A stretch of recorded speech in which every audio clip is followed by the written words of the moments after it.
Bertemu kembali dengan saya di topik neurovaskuler, memahami anatomi cerebrovaskuler dengan 10 langkah mudah, bagian kedua. Setelah melalui 5 langkah pertama, bagian kedua ini berisi 5 langkah berikutnya, yaitu langkah ke-6 sampai langkah ke-10.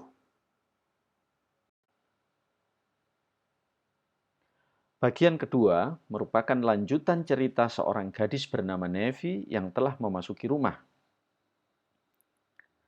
Nevi mencari ruangan sang tuan rumah. Rumah ini memiliki beberapa tirai dan hiasan dinding. Ruangan dapat dicapai dari pintu bagian depan dan pintu bagian belakang. Dari pintu bagian depan harus melalui 3 tirai dan 3 hiasan dinding. Demikian juga dari arah belakang harus melalui 3 tirai dan 3 hiasan dinding. Tuan rumah adalah sang kakak yang telah lama tak dijumpai. Dia bertugas sebagai supervisor angkatan laut dengan fisik oke, penampilan super ideal. Dia mendapat tugas negara membangun 4 jembatan. Tidak semua tugas berhasil diselesaikan karena ternyata tak ada manusia yang sempurna.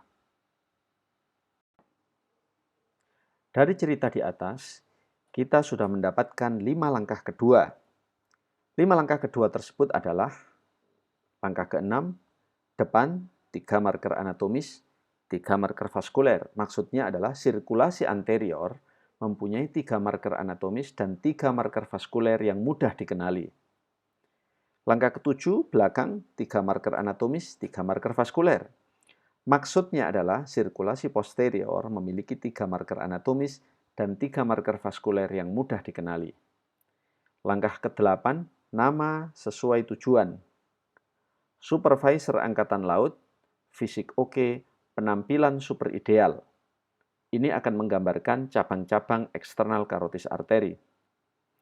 Langkah ke-9, 4 jembatan. Maksudnya adalah anatomi cerebrovaskuler memiliki 4 sistem kolateral. Yang ke-10, tak ada manusia yang sempurna. Maksudnya adalah akan ada banyak variasi anatomis yang ditemui pada sistem cerebrovaskuler.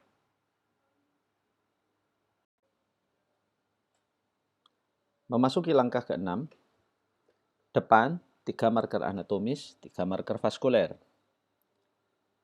Maksudnya adalah pada sirkulasi anterior, kita lihat injeksi pada internal carotis artery lateral view, maka kita akan mendapatkan sirkulasi anterior, fase arteri, fase kapiler, dan fase vena. Pada fase arteri, kita akan mendapatkan marker anatomis. Marker anatomis yang dimaksud adalah segmen petrus, segmen cavernous, dan ICA bifurcation. Segmen petrus dan cavernous akan tampak sebagai 2 gambaran pembuluh darah horizontal pada DSE lateral view. Percabangan setelah cavernous merupakan cabang terminal ICA, sering disebut ICA terminus, tampak jelas pada DSA epiview. 3 marker anatomis pada bagian depan atau sirkulasi anterior adalah segmen petrus, cavernous, dan ICA bifurcation. Marker anatomis bisa dideskripsikan lebih jelas dengan gambaran ICA yang menembus skal pada os petrosum untuk segmen petrus dan pada sinus cavernosus pada cavernous segmen. Keduanya tampak sebagai gambaran pembuluh darah yang berjalan horizontal pada lateral view. Ini adalah petrus segmen, ini adalah cavernous segmen, ini adalah ICA bifurcation yang kemudian akan menjadi anterior cerebral artery dan middle cerebral artery dari lateral view.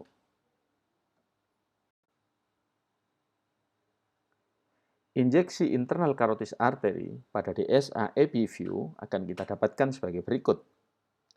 A, ini adalah petrus segmen.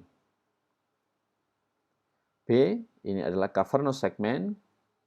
Dan C adalah ICA bifurcation yang akan bercabang menjadi anterior cerebral dan middle cerebral artery.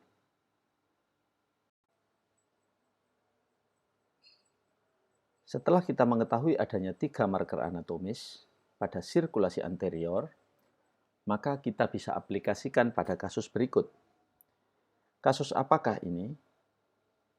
Kita melihat adanya aliran darah yang keluar melalui fistel pada proximal cavernous segment dan mengalir sampai ke vena kortikal.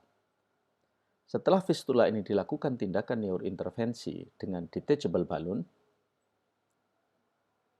maka dapat terlihat kembali gambaran segmen cavernous yang normal. Ini adalah kasus traumatik CCF.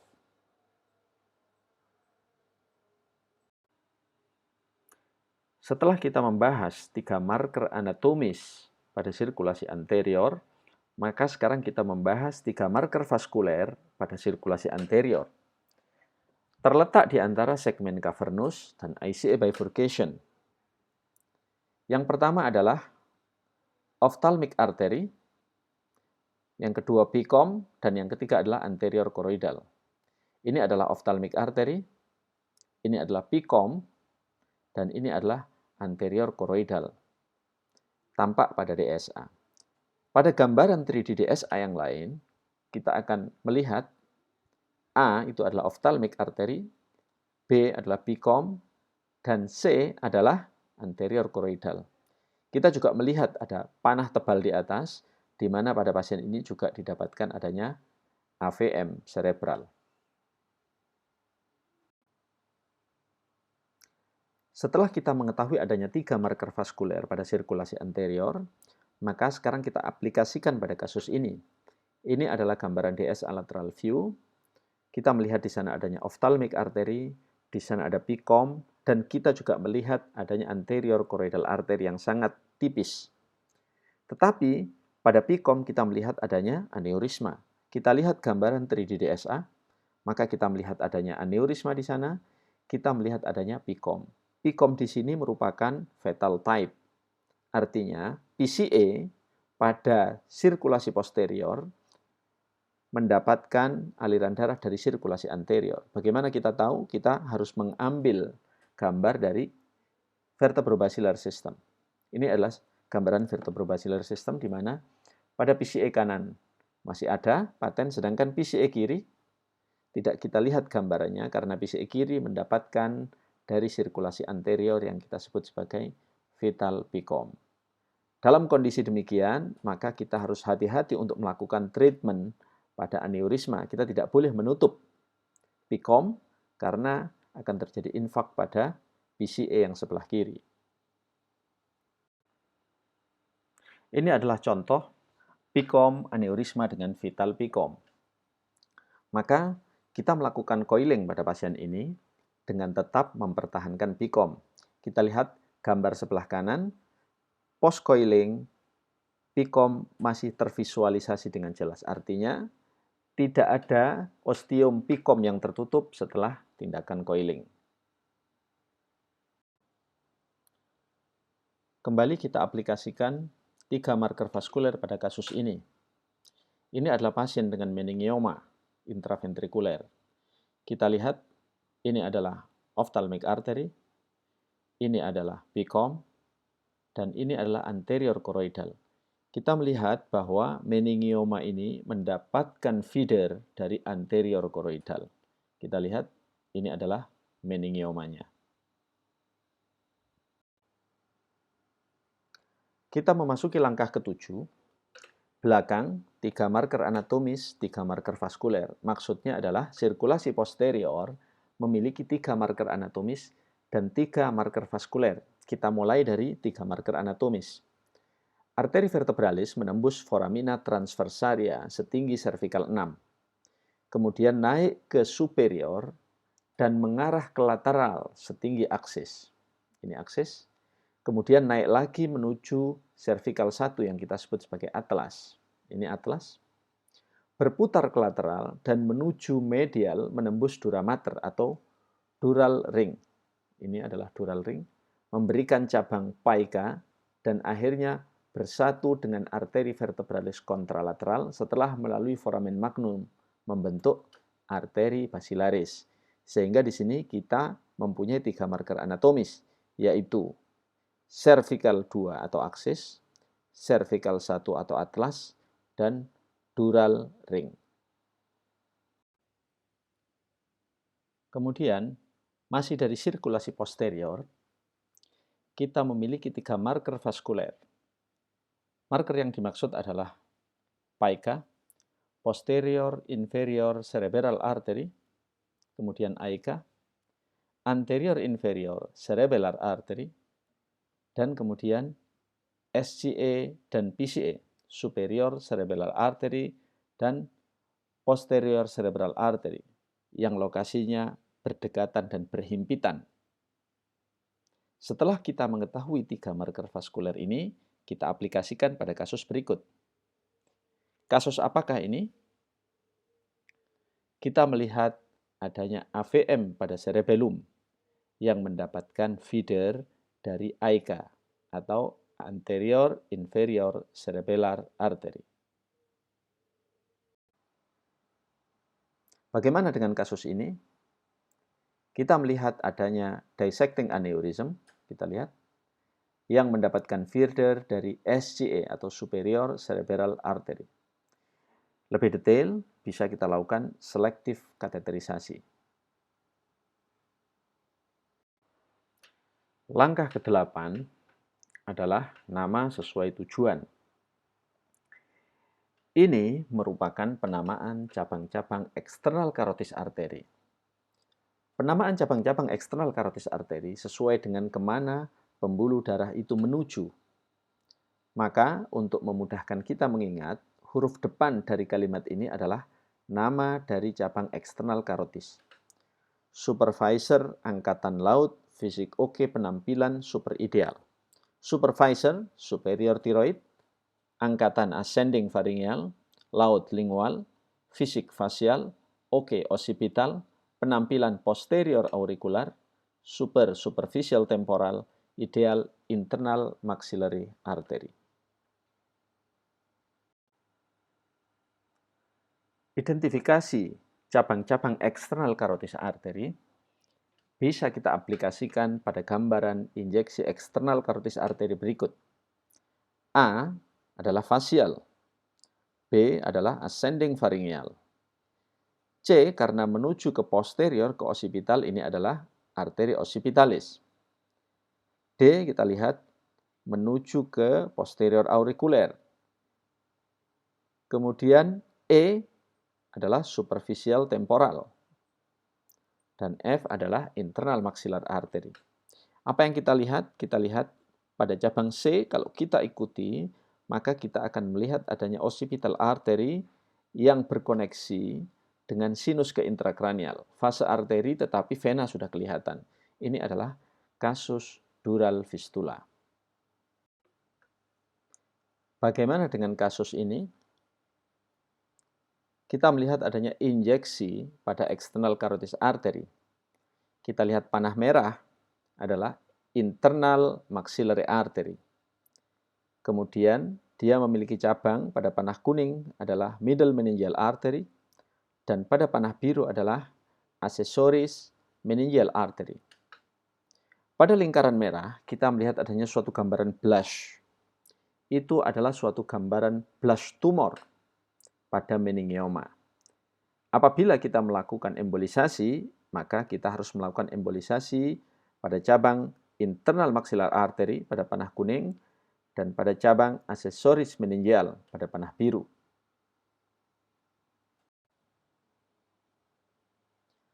Memasuki langkah ke-9, 4 jembatan. 4 jembatan yang dimaksud di sini adalah 4 sistem kolateral. Pertama, kolateral leptomeningeal, menghubungkan antara pial vessel, dikenal pula dengan kolateral kortikokortikal. Misalnya kolateral antara cabang distal anterior cerebral, middle cerebral, dan posterior cerebral artery. Jembatan yang kedua, atau kolateral yang kedua, kolateral yang paling dikenal, circle of Willis, menghubungkan sirkulasi anterior dan posterior, serta sirkulasi anterior kanan dan kiri.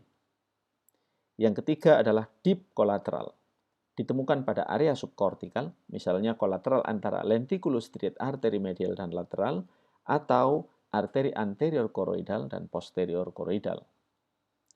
Keempat, kolateral yang paling kompleks namun penting, yaitu kolateral antara pembuluh darah intrakranial dan ekstrakranial. Sebelumnya sudah pernah juga kita bahas. Kolateral ini sering dikenal sebagai dangerous anastomosis pada prosedur neurointervensi, misalnya pada embolisasi dural fistula. Untuk memahaminya, memerlukan pembahasan tersendiri yang lebih detail dan komprehensif. Pada kasus ini, kita akan mendapatkan contoh kolateral kortikokortikal dan deep kolateral. Ini adalah injeksi ICA sebelah kanan dari lateral view. Kita tidak mendapatkan gambaran anterior cerebral dan middle cerebral, tapi kita hanya mendapatkan gambaran PCA saja. Dari anterior, sekali lagi kita tidak mendapatkan gambaran anterior dan middle cerebral artery, kita hanya mendapatkan gambaran PCA, di mana PCA dia berjalan mengisi teritori MCA. Maka ini yang kita sebut sebagai kortikokortikal kolateral. Injeksi dari ICA kiri, lateral, tidak tampak kelainan, tetapi dari EP kita mendapatkan informasi bahwa injeksi dari sebelah kiri mengisi teritori yang sebelah kanan. Melalui ECOM, tampak anterior cerebral artery sebelah kanan mengisi middle cerebral artery sebelah kanan. Yang lebih menarik adalah lenticulus striate artery medial yang merupakan cabang dari E1, dia berkoneksi dengan lenticulus striate artery lateral yang merupakan cabang dari M1 mengisi teritori MCA. Ini yang kita sebut sebagai deep collateral. Ini adalah contoh lain pasien dengan moya-moya sindrom. Kita melihat adanya gambaran MCA yang terputus pada panah merah. Tidak ada aliran dari MCA ke MCA distal. Tetapi kita melihat adanya kolateral yang berasal dari lenticulus striate artery menuju ke lenticulus striate artery yang lain pada panah kuning. Ini yang kita sebut sebagai deep collateral. Memasuki langkah yang 10 atau langkah yang terakhir adalah tak ada manusia yang sempurna. Maksudnya adalah ada banyak variasi anatomis pada sistem cerebrovaskular anatomi. Ini adalah salah satu contoh. Pada video ini kita melihat adanya ECOM aneurism. ECOM aneurism umumnya disebabkan oleh adanya hipoplasi dari E1 salah satu sisi. Pada kasus ini, kita lihat hipoplasi E1 ada pada E1 yang sebelah kiri, sedangkan E1 yang sebelah kanan tampak dominan. Bagaimana dengan gambar ini? Ini adalah salah satu contoh variasi anatomis pada sirkulasi posterior. Pada gambar panah putih single kita melihat adanya arteri vertebralis yang hipoplastik dibandingkan dengan yang kontralateral yang dominan. Pada panah putih double kita melihat adanya aika-paika kompleks. Tidak kita dapatkan adanya paika yang keluar dari vertebral artery, tetapi paika berasal dari aika. Bagaimana dengan panah hitam tebal di atas? Kita melihat adanya hipoplastik dari P1. Gambar ini menunjukkan adanya PCA sebelah kanan, tetapi tidak tervisualisasi PCA sebelah kiri. Ini adalah gambaran fetal PICOM yang telah kita bahas di depan bahwa PCA sebelah kiri mendapatkan dari sirkulasi anterior. Ada banyak lagi variasi anatomis yang tidak mungkin kita bahas dalam waktu yang cukup singkat ini.